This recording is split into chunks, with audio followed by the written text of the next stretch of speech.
Section 3 is our lesson on factoring. Now factoring, again, remember, means we're just pulling out smaller pieces of our algebraic expressions, breaking them down, making them smaller and easier to work with.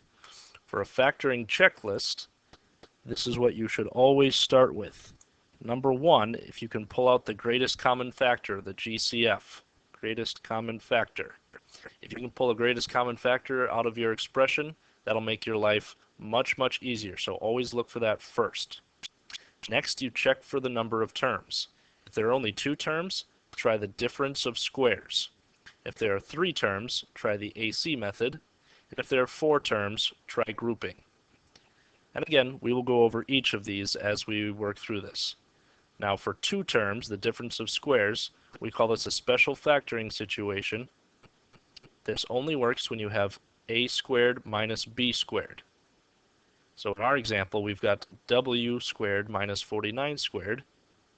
Now we can rewrite 49 as 7 squared. So we have w squared minus 7 squared. If we can rewrite our expression in this form, something squared minus something else squared, then we can put it into a plus b times a minus b. So w plus 7 and w minus 7 for our example. Now I'm not going to go over and FOIL out every single one of our factors, but I am going to FOIL this one out just to show you why this works. W times w makes w squared, and w times minus 7 is a minus 7w. Going on to our next piece, 7 times w is plus 7w, and 7 times negative 7 is a negative 49. Now these 2 pieces, minus 7w and plus 7w, will cancel out, and we're left with w squared minus 49. So our factor means the same thing as our original expression. Why do we want to factor? When we have things factored down into these smaller pieces, even though it looks like there's more, these are actually smaller and a lot easier to work with. When we have just w in each case and not w squared, it's a lot easier to solve things out for w when it's just to the first power, not to the second power. So if we can break things down into smaller powers, i.e. factoring them like this, that'll make our lives much easier. So let's look at some more examples of factoring. Here's another special example. This only works if you have a trinomial, so 3 terms, that has a squared plus or minus 2 times ab plus b squared. And what would happen is you'd get a binomial, then a either plus b or a minus b, all of that squared. And again, I'll show you how this works in our example here.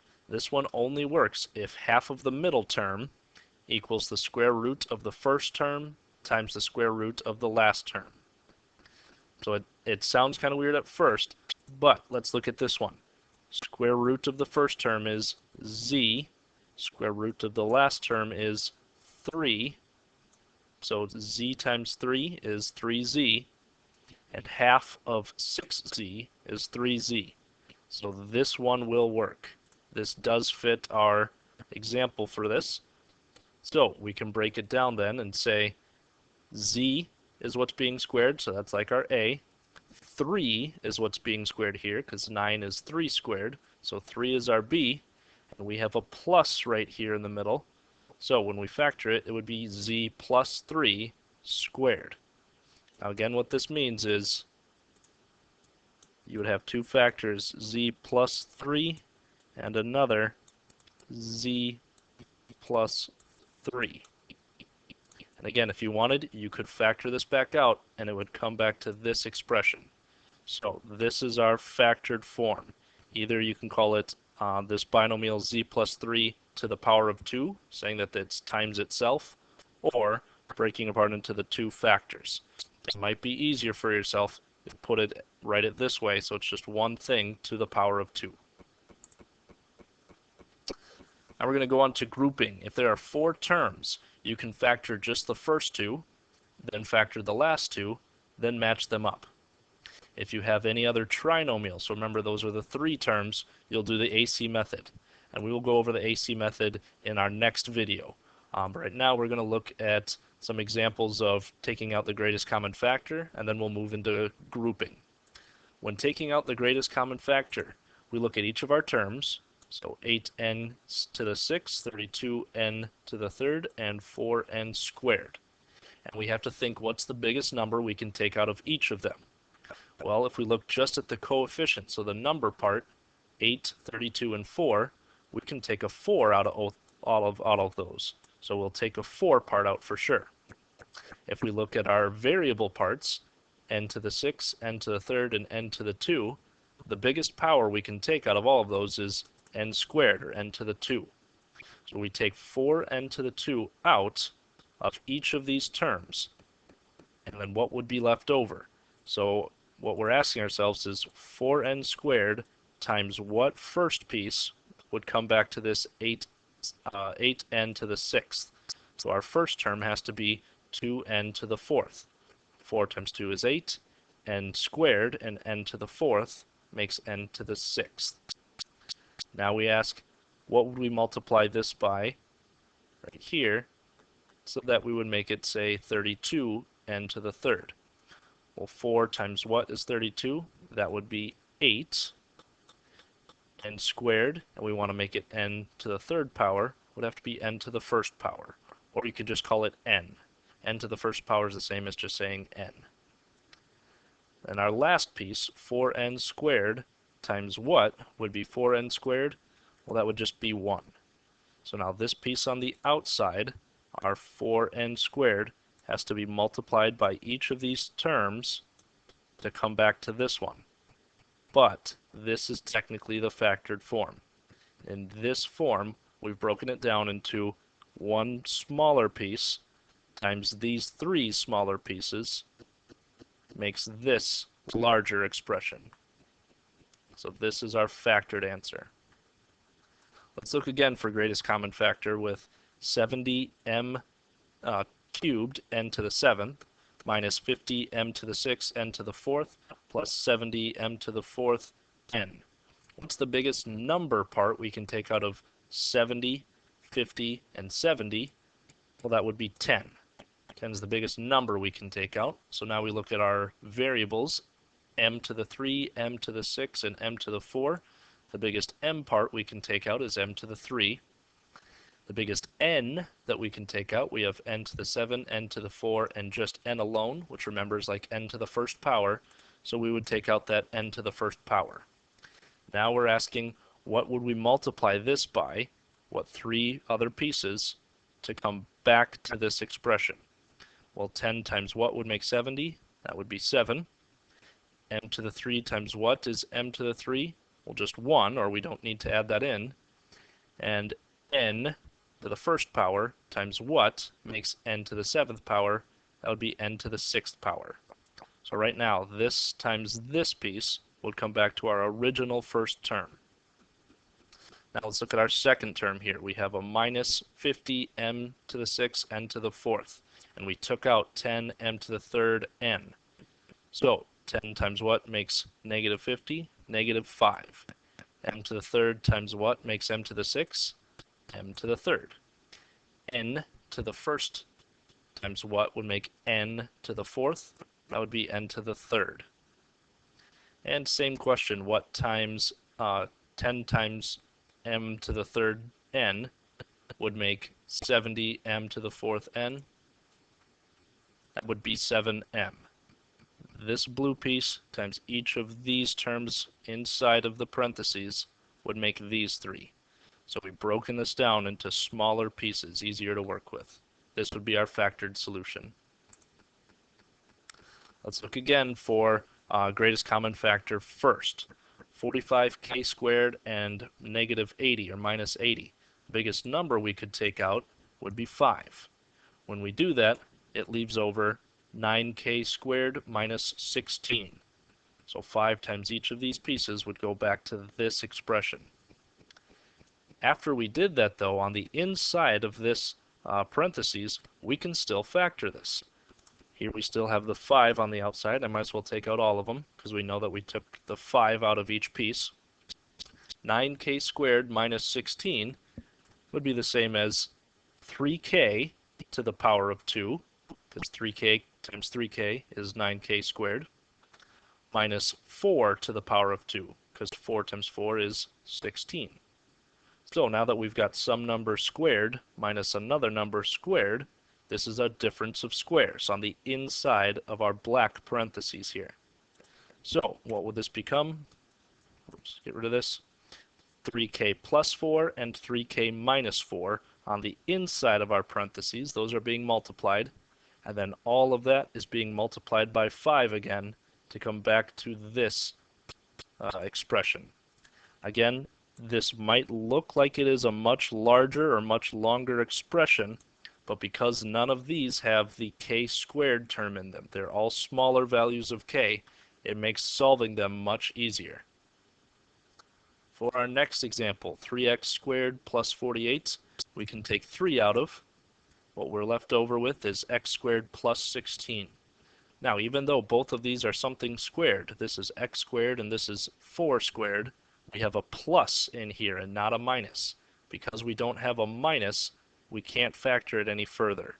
This is the furthest we can factor this expression, and now it is done. Let's look for grouping. When you are grouping, again, first you'll always look for greatest common factor, so what can you take out of each piece, but then you'll just look at 2 pieces alone and take out the greatest common factor. So let's see how that looks. First, in our example, we have 15k to the third plus 10k to the second minus 24k minus 16. Now there is no number that will come out of each of these numbers, the 15, the 10, the 24, and the 16. There is no number we can take out of each piece, so then we have to look at our variables. 16 doesn't have a variable with it, so there's nothing that we can take out of everything. So instead, we group them into 2 pieces at a time.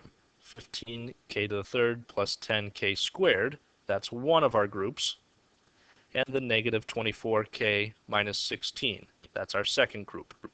Notice that I separated these, I put the parentheses around it, and there's a plus in between there. It's this group plus this group, and the minus part went with the 24. So now that we separated our pieces out, we're looking at greatest common factor of each of these. 15k to the third and 10k to the second. What can I take out of each of those? A 5k squared. 5 will go into both 15 and 10. K to the 2 will go into both k to the 3 and k to the 2. So what 2 terms would be left over then? 3k and positive 2. This piece times each of these will come back to this amount. Now let's look at our second group. We've got negative 24k and negative 16. So what's the biggest number we can take out of each of those? Well, that would be a negative 8. Negative 8 goes into 24, or negative 24, and it goes into negative 16. When we do that, negative 8 times what is negative 24k? 3k. Negative 8 times what makes negative 16? Well, that would be a positive 2. Now, we can see that 3k plus 2 and 3k plus 2 happened twice. This happened once in both cases. Once it was multiplied by 5k squared, and once it was multiplied by negative 8. So when we combine these, 3k plus 2 is one time being multiplied by 5k squared, and in another time it's being multiplied by negative 8. So these are our 2 factors. If we were to FOIL this piece out, this factor times this factor, and again, foiling means you have to distribute each term to each other term, it would come out to this group here. So this in the end is our factored answer by grouping. Let's do another example of grouping. We take all of this first and notice that 3 will go into each of them. So we take a 3 out before we do anything else. 3 times x cubed makes this 3x cubed. 3 times negative x squared is negative 3x squared. 3 times 2x makes 6x, and 3 times negative 2 is negative 6. So this one we could take a greatest common factor out first. So we did so. Now, again, we're still grouping. We group these two, and then we group these two. Looking at this group, what can we take out of each piece? Well, that would be an x squared, because x squared times x makes x cubed. X squared times -1 makes negative x squared.